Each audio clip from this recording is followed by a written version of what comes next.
Morning YouTube. I was searching over the last couple of days for other Ducati 1260 owners, Multistrada 1260 owners that have done either high mileage or had it a long time, just to see what their long-term reviews were. And I was actually surprised as to how few videos there were on there of people that have done reasonable mileage on these things over the last few years or so.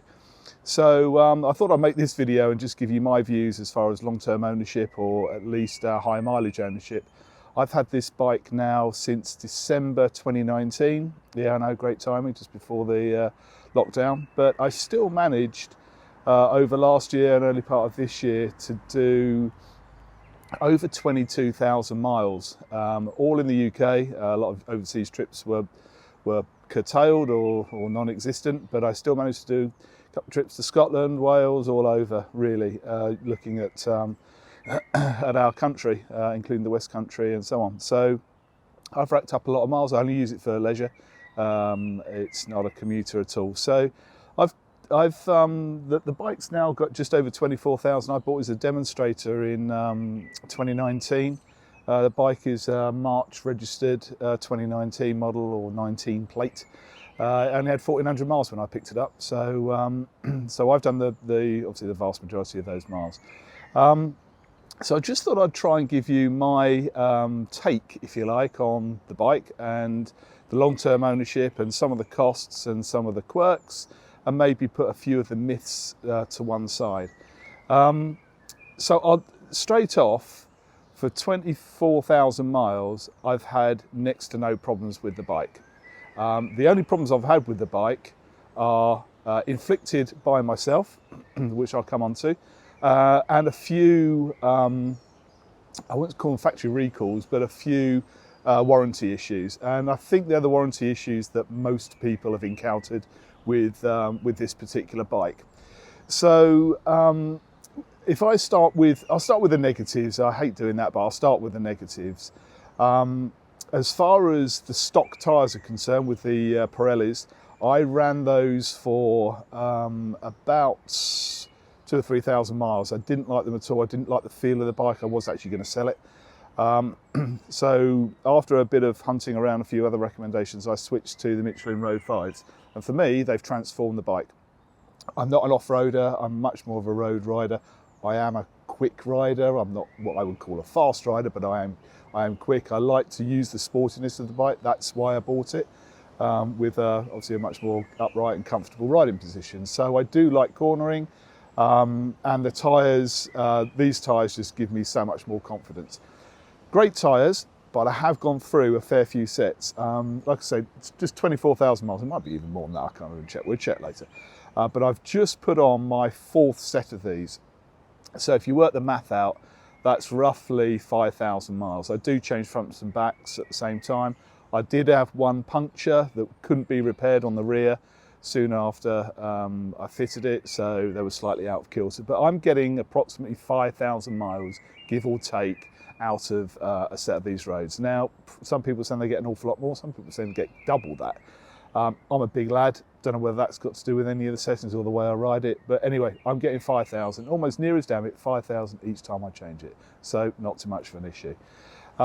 As far as the regular sort of ownership piece, as you can probably imagine, with 24,000 miles, it's had its first Desmo service. So that's when you take a sharp intake of breath, drop it off at your Ducati dealer, and wait for the phone call and the bill. So mine was a little bit more expensive probably than most, because the last thing that I did last year, so I had the service done in December 2020. It may have been January, I can't remember, but I may have taken it in December, picked it up in January.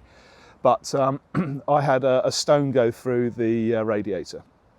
So whilst we were on a lads tour up to the Lincolnshire Wolds and around that area, so great trip, but sadly for me, midway through it, stone went through it and pissed out all the coolant. So that curtailed that piece. So when I got it back, it needed its Desmo service, which I knew, took it in, and lo and behold, it needs a new radiator. So I did have a rag guard on it. This is the slightly balling piece. Is I did have a rag guard on it, and I put all the R&G stuff. If you watched any of my previous videos, I'm not sure whether you have, but if you have, you'll see that early doors I put the R&G stuff on it. I like the look of it, silver or stainless steel.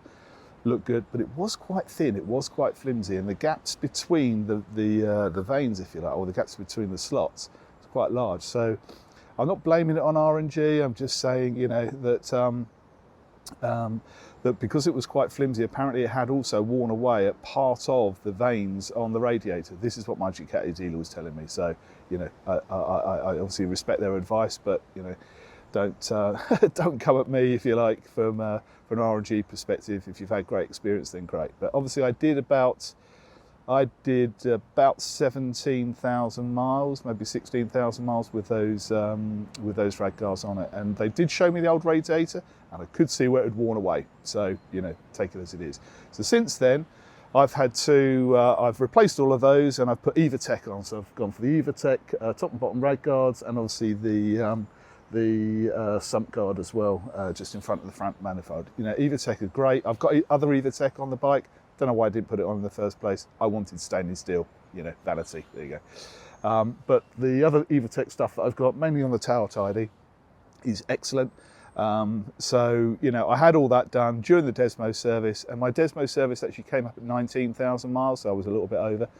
But that's what the service interval, the service warning said. So I don't know whether you guys have had similar experiences where on the dash it tells you when your Desmo service is due. We know it's 18,000 miles, but it's not always dead on 18,000. So when it went in, had the Desmo service done, had all the EvaTech stuff put on as well, and that was my first chain and sprocket change. So again, I've been reading or looking on YouTube for other people with chain and sprocket changes. A lot of people do change, especially the older bikes, the 1200 DVTs and so on. They're changing the sprocket teeth count 42s at the back to make it a little bit more rideable and manageable, and a bit more easier to ride, if you like, at lower speeds around town and so on. But anyway, I put all the stock stuff. I said to the Ducati dealer, Pro Twins, put, you know, stock chain, stock sprockets on, which they did as well. And I obviously had to have a tyre change and the Desmo service. Long story short, I got 50 quid back from £3,000. So that's what I mean about a sharp intake of breath.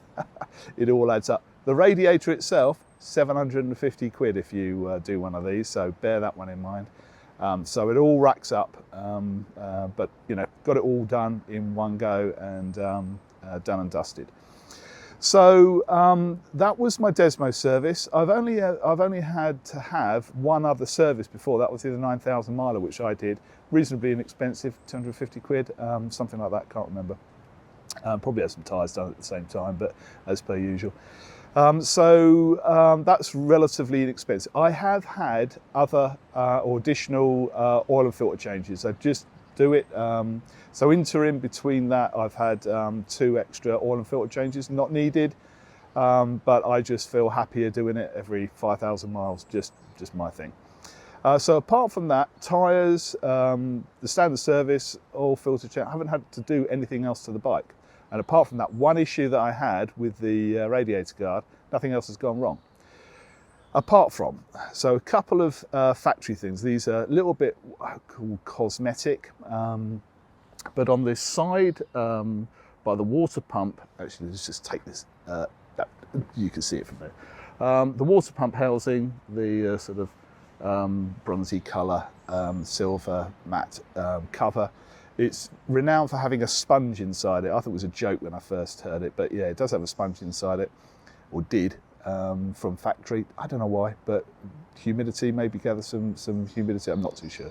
Anyway, if it's not taken out, mine wasn't taken out, it corrodes from the inside and blisters and bubbles all of that panel. All changed under warranty, not an issue, but you know, why it's not taken off at the beginning, I'm not too sure. So I've had to have that changed. The only other thing that I had, and I've had 2 of them now, is that the switch gear on the left-hand side that controls the indicator, the horn, cruise control and so on, I've had to have that replaced twice. First time, the mode selector gets stuck as you twiddle it, push it up and down, so it just get jammed in. So obviously it didn't do it on the cruise control, luckily, because that could be pretty dangerous, but it's the mode selector, the left-hand one, that got jammed in, so they replaced that under warranty, got it back. Had it for 6 months, did a few tours, and then the horn button kept jamming in. So you press the horn, and it just obviously won't go off. So you're pressing like mad to try and get it off. And I've got a Denali sound bomb on it as well, so it's bloody noisy. And I just, when that goes on for 3 or 4 seconds or so, everyone knows it. And they have replaced it, and I have been running it for the last, I can't remember now, 3 or 4 months or so, and it's just started sticking again. And now I'm out of warranty, so it's bloody annoying. But excuse me, apart from that, you know, no other issues. So they're the issues, which there aren't really any, and the servicing, you know, we all know what we're going to do when we buy a Ducati. We're going to, you know, we're going to spend some dosh on it. So that's that bit. So the other pieces that are that I've had to live with, right? So if you look at my other videos, you'll probably see I've put various bits on it for touring, and that's all fine. So the crash bars and what everybody does. A few issues with getting the right screen. I've had this screen on now for a year, and I'm going to stick with it. I'm actually just about to go onto another tour to Scotland, another 3,000 miles that I'm doing at the end of this month, which is the end of May 2021. So that's another one of the reasons why I've been searching on the internet just for other long-term or high mileage owners, just to see what other issues they've had over 20,000 miles, just so I can brace myself if I'm likely to get anything or likely to be unlucky. But so I'm going to keep the screen, and pretty much the setup that I've got at the minute is how it's going to stay. One thing that I have noticed, and if you look at the back of the bike, let's go and have a quick look. If you look at the back of the bike, you can see I've got sitting on here half of the rear hugger that goes on there. So that should go on there. Now, that is the third one that I've had. And I've had the Eva, as I mentioned before, I've had the EvaTech tail tidy installed and fitted. More than happy with that, looks fantastic.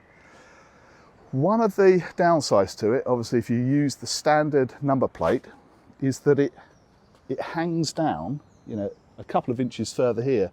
And what's been happening over a period of time, when I have this setting on, I have a setting on my urban mode that is the softest setting. I use it for, I won't say off-road, but where the road, I'm going pretty slow through some country areas, and I want that real suspension travel, you know, sort of enduro-esque, I suppose. But what's happening is on the standard number plate, that compresses, or the wheel compresses with the suspension and catches the top of the rear hugger.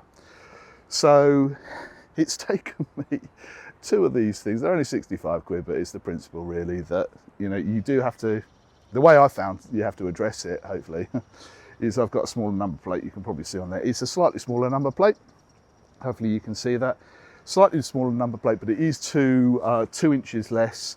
And through me bouncing it as much as possible, now that number plate doesn't get anywhere near the hugger. So I'm waiting for my, is this the 3rd or 4th? I can't remember now, but it's the 3rd or 4th hugger